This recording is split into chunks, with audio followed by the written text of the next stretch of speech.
Hey, everybody, welcome back to the show. I have a very interesting topic for you guys today. I think you guys are going to really enjoy.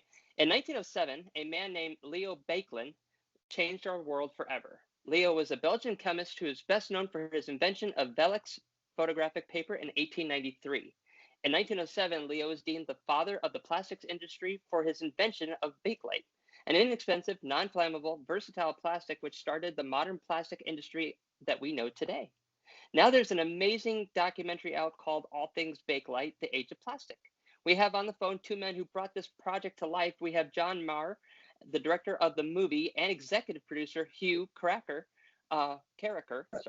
who is also the great-grandson of Leo Baekeland. Welcome to the show, fellas. How you doing today? We're good. Good. So I would love to hear a little bit about how the history of how this plastic came to life. This is open for anyone who wants to talk, so I would love to be able to hear this little backstory. You want to know how the plastic started or how the movie started? We'll start with the plastic because the plastic leads to the movie. Yeah, well, the plastic was a worldwide mystery, and many chemists all over the world were trying to find the solution to the mixture of phenol and formaldehyde, and they couldn't come up with it. So when Leo tried it, he was able to put the components in a pressurizer, and he pressurized it under heat and pressure and came up with Bakelite. Interesting. Really, and you know what's really cool about this stuff is that it's still a very important product that we use today. I mean, plastic is in everything. I mean, it's even in our cars now. So it's amazing that your great-grandfather had such a profound impact on this entire world. Does that feel good? Right. Yes, he changed the world. He's a game changer. It is a game changer. Now, let's kind of talk about how the movie came about. Obviously, we have an idea that came to mind. And John, as the director, you're the one that helps bring it to life. So tell me a little bit about how you guys decided to make this into a movie. Well, you and I lived in the same town, Reading, Connecticut, I was there 20 years. You've been there a long time. And I was doing a couple of other history films, local history films, and I needed some good dancers. And I was told that you and Hugh Karraker were great dancers, and they are. So they did a dancing scene in one of my films where we see only their shadows on the bookcases at the library. And subsequent to that, we got to know each other. I like to call it the dance of the tarantulas, where people in the film business are trying to scope each other out. You know, are people trustworthy? Are they competent? Are they good to work with? So I have a feeling Hugh was spying on me a little bit because he had an idea in his mind, which was to carry on his mom's work on bringing his great-grandfather, Leo Baekeland, to life. So we started working, doing research and working on the journals. There are a number of journals that Leo wrote over the years, and we started piece it together. Now, I know that to come up with a documentary, the research is important. And obviously, it's not an easy thing to do. How long did it take you guys to research all this stuff and put it all together? We researched from 2009 to about 2010. We started shooting, and we went to the Smithsonian. We went to Philadelphia to the Science History Institute, and my mother had all the archives, family archives. So I had a lot of interesting information, photographs. We found family films, and we went from there. I gave it all to John, and he put it together. Yeah, Emma, you'd find that you or Leo Baekeland would have been hell on Facebook. He wrote in his journal every day from 1905 through the late 30s, and he came up with, I think, 69 journals. outlining his work, his life, his feelings about a lot of things. And so we really use that as almost an armature for the film. And we keep going back to his exact words, talking about Bakelite, his state of mind, how he felt about the world, and that sort of thing. So that was a really good way to sort of connect things together with Leo's actual words. Yeah, because we don't get a lot of that in a lot of the stuff that we actually see on documentaries. I mean, a lot of it is kind of hearsay, but you actually have the actual words and thoughts of a man, and that must have made it an even more special project to do. It was.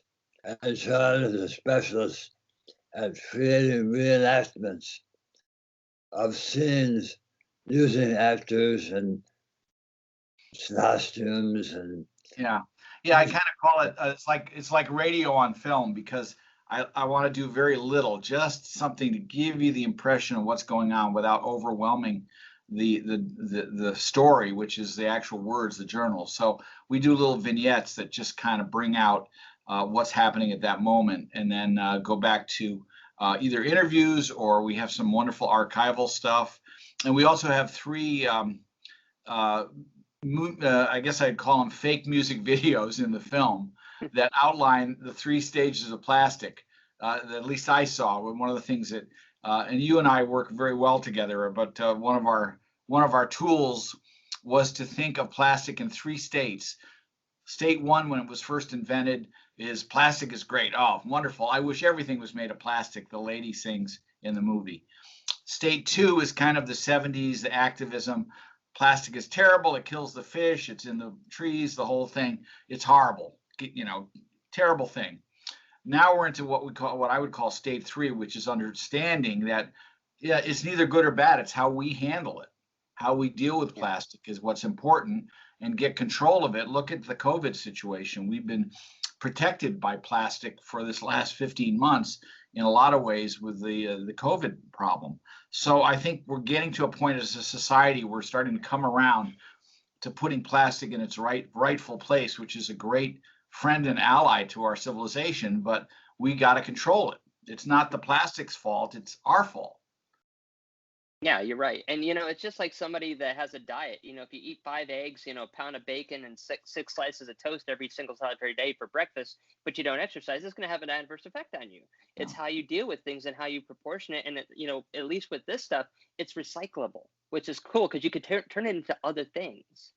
Well, we hope so. Go ahead, Hugh. 9% of all plastic is recycled.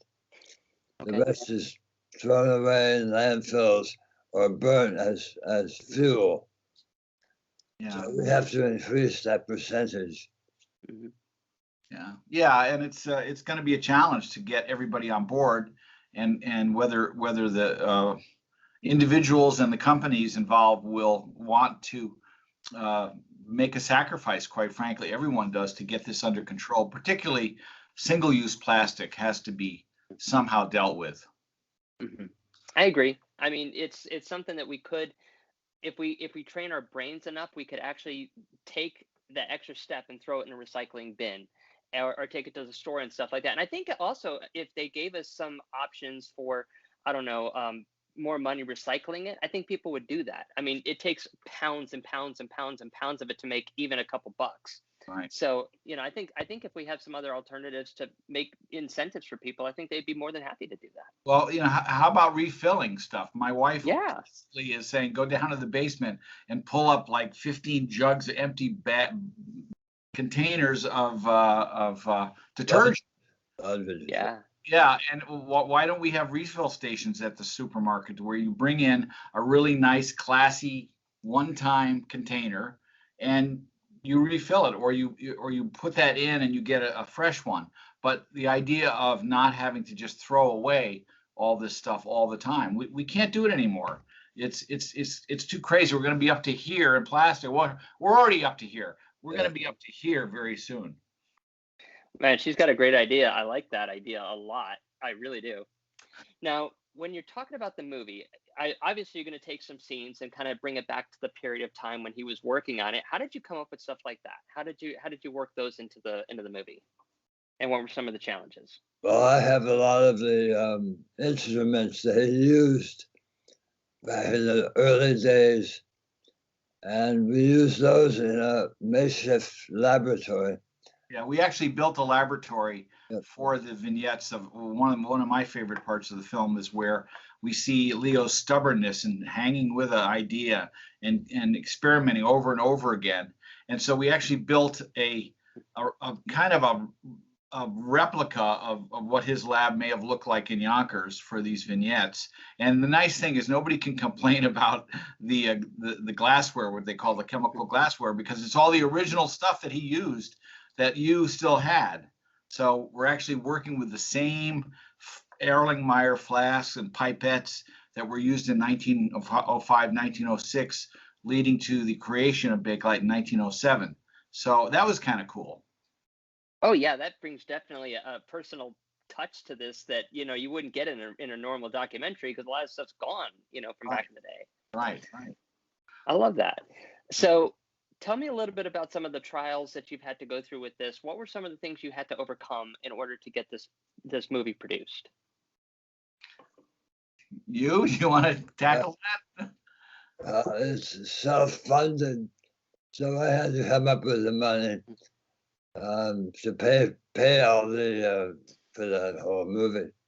Yeah. But that wasn't a problem because I have money from Bakelite. My inheritance I spent on the movie. So I feel like this movie was made by Bakelite itself.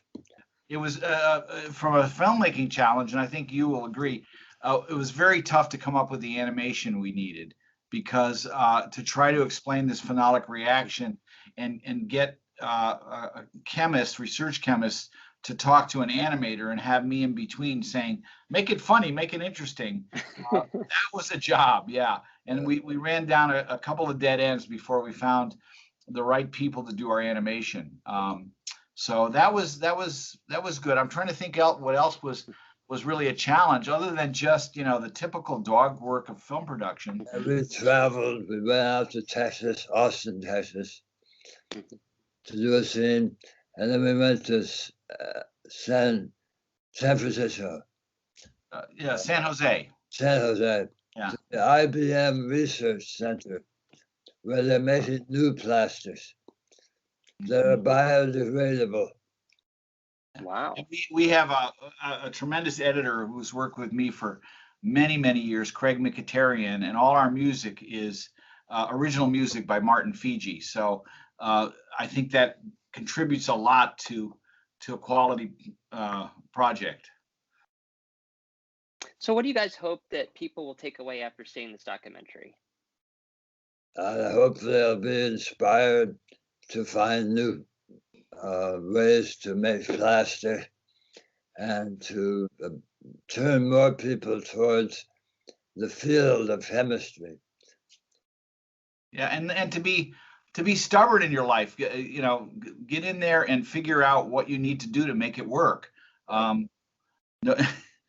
Nobody's gonna really prompt you into doing what you need to do in your life to do what you need to do.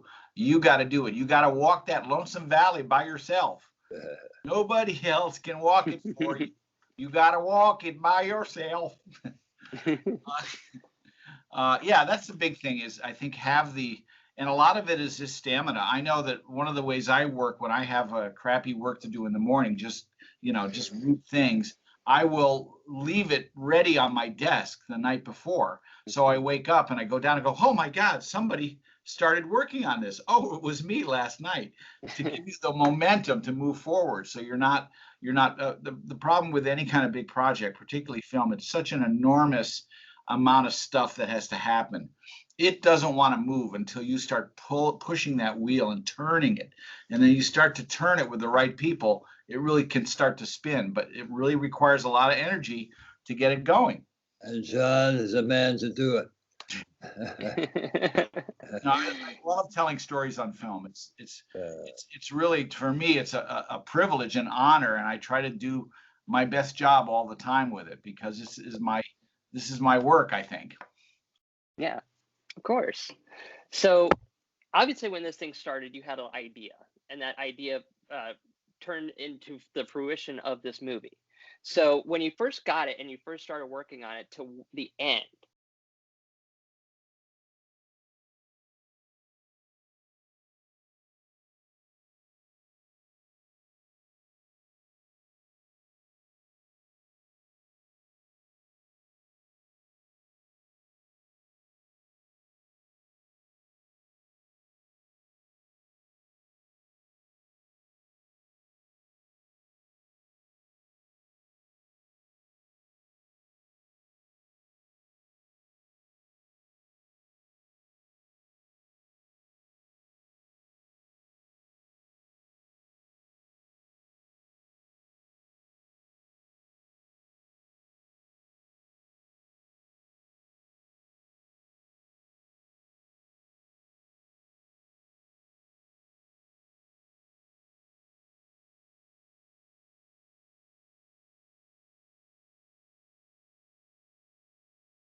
Like, OMG, you were on TV and junk.